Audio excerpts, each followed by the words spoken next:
Hi dears, എന്തൊക്കെ എല്ലാവരുടെയും വിശേഷം? എല്ലാവരും സുഖമായിരിക്കുന്നോ? ഇന്നൊരു കിടിലൻ ഗോതമ്പ് ദോശയുടെ റെസിപ്പി കൊണ്ടാണ് കേട്ടോ വന്നിട്ടുള്ളത്. നല്ല ടേസ്റ്റി ആയിട്ടുള്ള റെസിപ്പി കൂടിയാണ് കേട്ടോ. ഡെയിലി ചപ്പാത്തി തിന്നുന്നവരുണ്ട്, അങ്ങനെ തിന്ന് മടുത്തവർക്കും അതുപോലെ തന്നെ പ്ലെയിനായിട്ട് ഗോതമ്പ് ദോശ ചുട്ട് കഴിച്ച് മടുത്തവർക്കൊക്കെ ട്രൈ ചെയ്ത് നോക്കാൻ പറ്റിയുള്ള നല്ലൊരു റെസിപ്പിയാണ്. വീഡിയോയിലേക്ക് പോകുന്നതിന് മുമ്പ് വീഡിയോ എല്ലാവരും ഒന്ന് സ്കിപ്പ് ചെയ്യാതെ മുഴുവനായിട്ട് കാണണേ. അപ്പോൾ നമുക്കിത് എങ്ങനെ ഉണ്ടാക്കുന്നത് നോക്കിയാലോ. അതിനായിട്ട് ആദ്യം തന്നെ ഒരു മിക്സിയുടെ ജാർ എടുത്ത് വെച്ചിട്ടുണ്ട്. അതിലേക്ക് 1.5 കപ്പ് ഗോതമ്പ് പൊടിയാണ് ചേർത്ത് കൊടുത്തിട്ടുള്ളത്. നിങ്ങൾക്ക് എത്രയാണോ ഗോതമ്പ് പൊടി ആവശ്യമായിട്ടുള്ളത് അതിനനുസരിച്ച് ചേർത്ത് കൊടുക്കുക കേട്ടോ. ഞാനിപ്പോൾ വീട്ടിൽ പൊടിപ്പിച്ചിട്ടുള്ള ഗോതമ്പിൻ്റെ പൊടിയാണ് എടുത്തിട്ടുള്ളത്. അതുപോലെ തന്നെ അതിലേക്ക് ആവശ്യമായിട്ടുള്ള ഉപ്പ് ചേർത്ത് കൊടുത്തിട്ടുണ്ട്. പിന്നെ ഒരു കോഴിമുട്ട പൊട്ടിച്ചൊഴിച്ച് കൊടുത്തിട്ടുണ്ട്. മുട്ട ചേർക്കാൻ താല്പര്യമില്ലാത്തവർക്ക് ചേർക്കണ്ട കേട്ടോ. അത് ചേർത്ത് കൊടുക്കുമ്പോൾ നല്ല ടേസ്റ്റുമാണ്, ഹെൽത്തി ആണല്ലോ.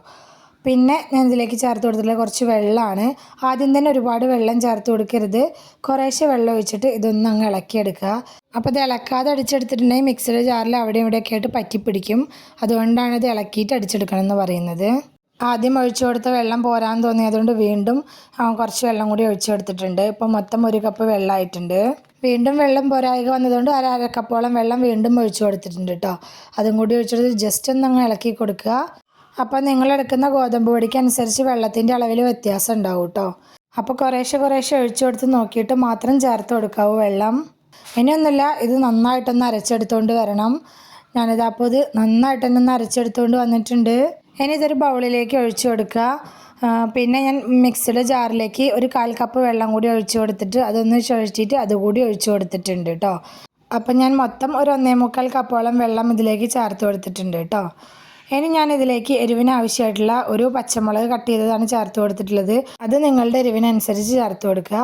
പിന്നെ അതുപോലെ കുറച്ച് ഗ്രേറ്റ് ചെയ്ത ക്യാരറ്റ് ചേർത്ത് കൊടുക്കുന്നുണ്ട്. ഗ്രേറ്ററിൻ്റെ ചെറിയ ഭാഗം വെച്ച് ഗ്രേറ്റ് ചെയ്തതാണ് കേട്ടോ. അതുപോലെ തന്നെ ഒരു മീഡിയം സൈസ് സവാള കുനുകുന കട്ട് ചെയ്ത് അതും ചേർത്ത് കൊടുക്കുന്നുണ്ട്. കുറച്ച് മല്ലിയില കട്ട് ചെയ്തിട്ട് അതും ചേർത്ത് കൊടുത്തിട്ടുണ്ട്. പിന്നെ ഒരു 1/2 ടീസ്പൂൺ ജീരകം കൂടി ചേർത്ത് കൊടുത്തിട്ടുണ്ട്. അപ്പോൾ ജീരകവും മല്ലിയിലയും സ്കിപ്പ് ചെയ്യാതെ ചേർക്കണം കേട്ടോ. അത് ചേർത്ത് കൊടുക്കുമ്പോഴാണ് നമ്മുടെ ഗോതമ്പ് ദോശയ്ക്ക് നല്ലൊരു ടേസ്റ്റ് കിട്ടുന്നത്.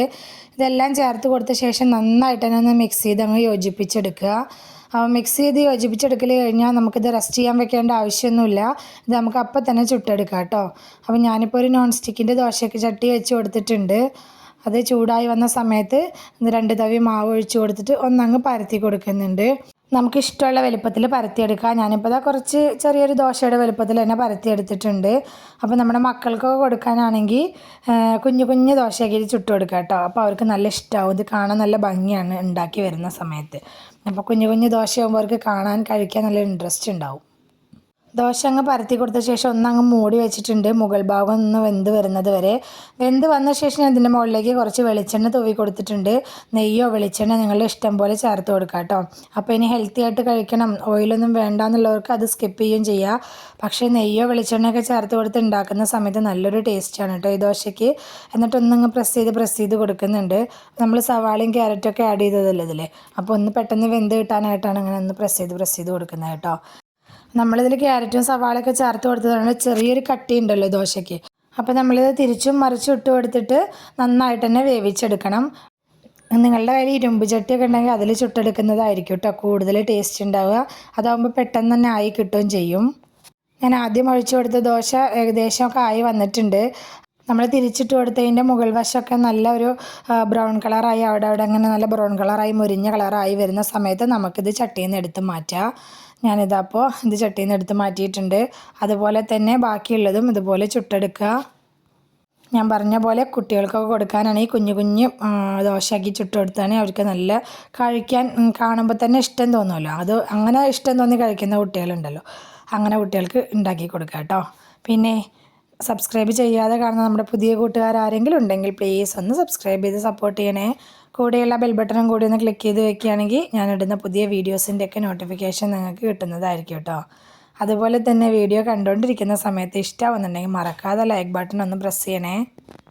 അപ്പോൾ ഞാൻ ദോശയൊക്കെ മുഴുവനായിട്ട് ചുട്ടെടുത്തിട്ടുണ്ട്. അടിപൊളി ടേസ്റ്റാണ് കേട്ടോ.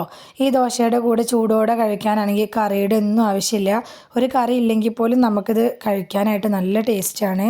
ഇനിയിപ്പോൾ കറി കൂട്ടി കഴിക്കണം എന്നുള്ളവർക്കാണെങ്കിൽ എന്ത് കറിയുടെ കൂടെ ആണെങ്കിലും അടിപൊളിയാണ് കേട്ടോ. നല്ല ചിക്കൻ കറിയുടെ കൂടെ നല്ല മീൻ കറിയുടെ കൂടെ ഒക്കെ ആണെങ്കിലും അടിപൊളി ടേസ്റ്റാണ്. ഈ രീതിയിൽ ഉണ്ടാക്കി നോക്കാത്തവരുണ്ടെങ്കിൽ തീർച്ചയായിട്ടും ഉണ്ടാക്കി നോക്കണം കേട്ടോ. എല്ലാവർക്കും ഇഷ്ടമാവും. വ്യത്യസ്തമായിട്ടുള്ള ടേസ്റ്റ് തന്നെയാണ് ഇതിനുള്ളത്. അപ്പോൾ കുട്ടികൾക്കും വലിയവർക്കൊക്കെ ഒരുപോലെ ഇഷ്ടപ്പെടുന്ന ഒരു അടിപൊളി ദോശയുടെ റെസിപ്പി കൂടിയാണ്. വീഡിയോ ഇഷ്ടമായിട്ടുണ്ടെങ്കിൽ എല്ലാവരും മറക്കാതെ ലൈക്ക് ചെയ്യണേ. നിങ്ങളുടെ അഭിപ്രായങ്ങളൊക്കെ കമൻറ്റായിട്ട് പറയണം. റെസിപ്പി ഇഷ്ടമായിട്ടുണ്ടെങ്കിൽ അത് മറ്റുള്ളവരിലേക്ക് ഒന്ന് ഷെയർ ചെയ്ത് കൊടുക്കുക കൂടി വേണേ. ഇതുവരെ കൂടെ നിന്ന് സപ്പോർട്ട് ചെയ്തിട്ടുള്ള എൻ്റെ എല്ലാ മുത്തുമണികൾക്കും ഒരുപാട് നന്ദി. എന്നാൽ ശരി, സിമ്പിൾ ആൻഡ് ടേസ്റ്റി റെസിപ്പിയുമായി ഞാൻ വീണ്ടും വരാം. ബൈ.